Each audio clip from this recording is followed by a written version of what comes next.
Tayo, tapos ano. Hello, magandang tanghali Laguna. Excited ho tayo ngayong araw na ito dahil kasama po natin si Mr. Ramon Ang. Dahil, ito makikita nyo, sir, excited ho kami dahil pinag-uusapan na natin ngayon kung paano matutulungan nyo po ang lalawigan ng Laguna sa pagsasaayos ng baha. Opo. Alam niyo po, 2022, noong tag-ulan, nagbaha ho ng gusto yung South Luzon Expressway.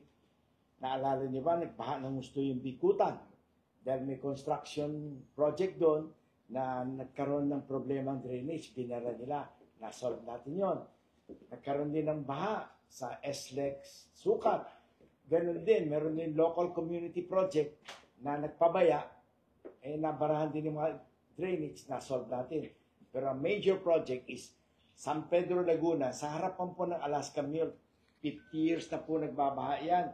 Dahil yung lugar na yun, mababa, palanggana.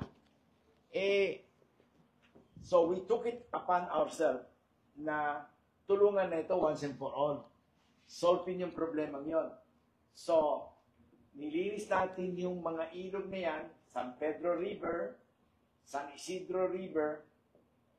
Nung sinimulan natin linisin yung mga ilog na yan, kung napansin nyo, nawala na ng baha.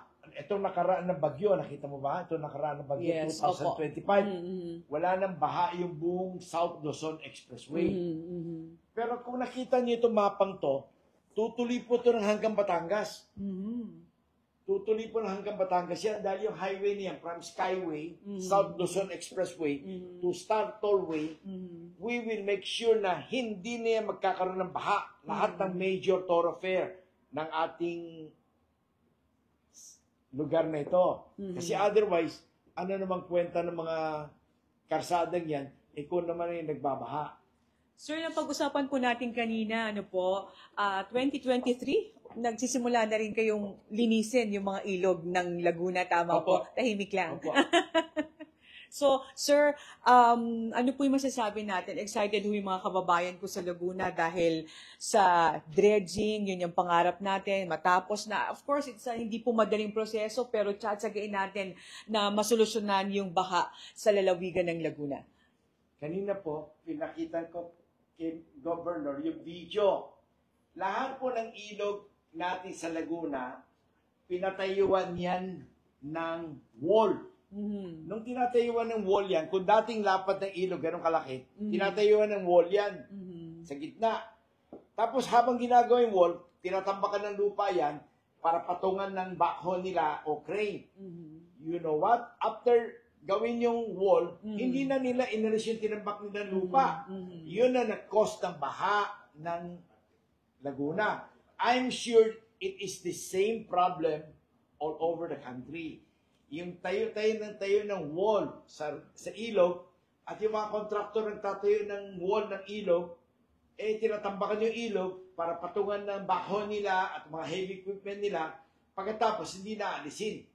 Ganun din ho yung nangyari 2 years ago sa NLEX, sa Pampanga. Yung Tulaok Bridge sa San Simon, Pampanga, if you notice, nagbaha, nagpunta pa si President BBM doon. At ang tinuturo, Bulacan Airport daw, nilipat namin. Yung NLEX, one side, puno ng tubig. The other side, empty. Bakit? Kasi pala ni-repair yung Tulaok Bridge ng kontraktor. Tinambakan yung ilog para patungan ng crane at backhoe. After ginawa, hindi na inalis yung mga tinambak na lupa. So what happened? Hindi ba inalis lang yung lupa? Inalis lang yung tinga? Solve na yung problema. So mga kababayan, kung gusto niyo mawala yung flooding problem, isa lang po ang i-push niyo sa mga local government o government official. Dredging lang po solution ang kailangan.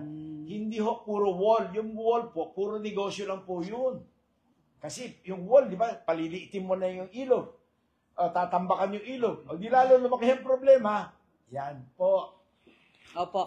So, dito one-on-one. Yan. Okay, dito lang wala. Kapahawak muna Ayan. So, sir. So, we will sign a memorandum of agreement with Governor Sol Aragones to widen all the river of Laguna kasi ang gusto nating solution is to solve the flooding problem of Laguna for the next 50 years. Yun. Hindi today. Mhm. So lahat ng ilog na makitid, Mhm. lalaparan natin by 30% width. Mhm. And it is only through the political will of Governor Sol Aragones that can do that. Dahil kami naman, wala kaming authority to do that.